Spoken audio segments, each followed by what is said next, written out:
একটি গ্রামে একজন ভাস্কর থাকত। তার নাম জগদীশ। সে খুব সুন্দর মূর্তি বানাতো, কিন্তু কিছুদিন ধরে তার মূর্তি বিক্রি হচ্ছিল না। তবুও সে হার মানত না আর প্রতিদিন সকালে জঙ্গলে যেত। জঙ্গল থেকে বড় বড় পাথর বাড়িতে নিয়ে আসতো। তারপর সারা দিন সেই পাথরগুলো দিয়ে মূর্তি বানাতো। একদিন তার মূর্তি বানানোর সময় গ্রামের মোড়ল এলেন এবং উনি বললেন, আরে জগদীশ, বলো কাজ কেমন চলছে? নমস্কার মোড়লবাবু, নমস্কার। কাজ তো সেভাবে হচ্ছে না, কি বলি আর, কোনো ক্রেতাই আসে না। ব্যাস, এত ছোট ব্যাপার? আমি তোমার এই চিন্তা এক্ষুনি দূর করে দিচ্ছি। আমরা এই গ্রামের জন্যে একটা মন্দির তৈরি করেছি, তো গ্রামবাসী চাইছে যে সেই মূর্তিটা তুমিই তৈরি করো। এই কাজের জন্যে তুমি যোগ্য পারিশ্রমিকও পাবে। ধন্যবাদ, ধন্যবাদ মোড়লবাবু, অনেক অনেক ধন্যবাদ। আমি আজকে থেকেই মূর্তি বানানো শুরু করছি। বেশ বেশ ভাই, আমি 8 দিন পরে আসব আর এসে মূর্তিটা নিয়ে যাব। এই বলে মোড়ল আর গ্রামবাসীরা চলে গেল। জগদীশ সঙ্গে সঙ্গে জঙ্গলে চলে গেল। মূর্তি বানানোর জন্য তার কিছু ভালো পাথরের দরকার ছিল। জঙ্গলে সে দুটো পাথর দেখতে পেল। এই দুটো পাথর আজকে খুব চোখে লেগেছে। এই দুটোকে তুলে নি, চলো। তারপর দুটো পাথর নিয়েই জগদীশ চলে গেল। যেই না জগদীশ একটা পাথর তুলে তাতে ছেনি হাতুড়ি দিয়ে খোদাই করতে শুরু করলো, হাতুড়ির আঘাতেই পাথরটি ভয় পেয়ে গিয়ে বলল, আরে কি করছো ভাই? আরে কি করছো? আমাদের ছেড়ে দাও ভাই, আমাদের কোনো মূর্তি হওয়ার ইচ্ছে নেই, আমাদের পাথর হয়ে থাকতে দাও। জগদীশের ওর প্রতি দয়া হলো। সে ওই ভীতু পাথরটাকে এক কোণায় রেখে দিল আর অন্য একটা পাথরে খোদাই করা শুরু করলো।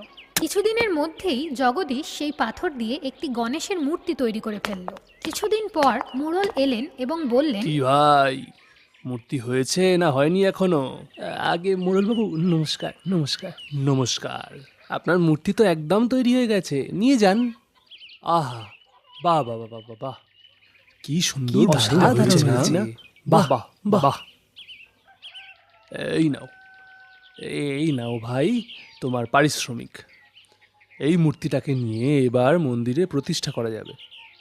ঠিক সেই সময় গ্রামবাসীর নজর কোণায় থাকা ভীতু পাথরের ওপর পড়ল। একজন বলল, আরে এই পাথরটাও তো নেওয়া যেতে পারে, কাজে লাগবে। হ্যাঁ হ্যাঁ, একদম ঠিক বলেছো। আরে নারকল ফাটাতেও তো কাজে লাগবে। গ্রামবাসীরা জাঁকজমকের সাথে মন্দিরে মূর্তিটা স্থাপন করল। ভীতু পাথরটি মূর্তির সামনে রাখা হলো। একদিকে মূর্তিকে পুজো করা হতো, ফুল ফল দেওয়া হতো, আরেকদিকে ভীতু পাথরের ওপর নারকেল ভাঙা হতো। আরে কি করছো, কি করছো? আরে মরে গেলাম। সে গণেশের মূর্তির দিকে তাকিয়ে বলে, বাহ ভাই বাহ, এটা কোনো বিচার হলো? হ্যাঁ, তোমাকে সবাই ফুলমালা দিচ্ছে আর আমাকে দেখো, নারকলের পর নারকল, নারকলের পর নারকল ফাটিয়ে যাচ্ছে। আমরা দুজনই তো পাথর, তাই না? হ্যাঁ, আমরা দুজন পাথরই তো। কিন্তু তোমাকে যখন মূর্তিকার ভাঙতে চাইলো, তুমি তো ভয় পেয়ে তাকে ভাঙতে দিলে না। তুমি তো নিজের সুযোগ নষ্ট করেছো ভাই, না হলে তো আমার জায়গায় আজকে তোমাকে পুজো করা হতো ভাই। ভীতু পাথরটা কিচ্ছু বলতে পারল না, আর বলতোই বা কি, সে কথাটা তো ঠিকই বলেছিল। কি বলবো ভাই, এখন তো আমার মনে হচ্ছে এই নারকল ফাটানোই আমার ভাগ্যে লেখা ছিল। বেশ কিছুদিন নারকেলের মার খেতে খেতেই সময় চলে গেল। নারকেলের জলই তাকে গুরুত্ব দিত, আর লোকজন মূর্তির জন্য যে মিষ্টি আনতো সেগুলো পাথরের ওপর রেখে দিত। নারকেলের মার তো পড়তই, কিন্তু তার বিনিময়ে সে প্রচুর মিষ্টিও পেত। ভীতু পাথর এইবার মূর্তির কথা বুঝেছিল। হে মূর্তি, তুমি একদম ঠিক বলতে। যদি আমি চোট পাওয়াতে ভয় না পাই, তাহলে আমি আরো কত খাবার পাবো। এটাই তো জীবনের নিয়ম পাথর ভাই। হতে পারে তোমাকে অনেক পরিশ্রম করতে হবে, অনেক চোটও খেতে হবে, কিন্তু একটু ধৈর্য ধরলে আমরা তার সুফল অবশ্যই পাবো। তো চোট পেতে কখনো ভয় পেও না। এই কাহিনীটির থেকে আমরা বুঝতে পারি যে অসুবিধা হলেও আমাদের ঘাবড়ানো উচিত নয়। যদি আমরা সবাই মিলে কাজ করি তাহলে মুশকিল আসান হয়ে যেতে পারে।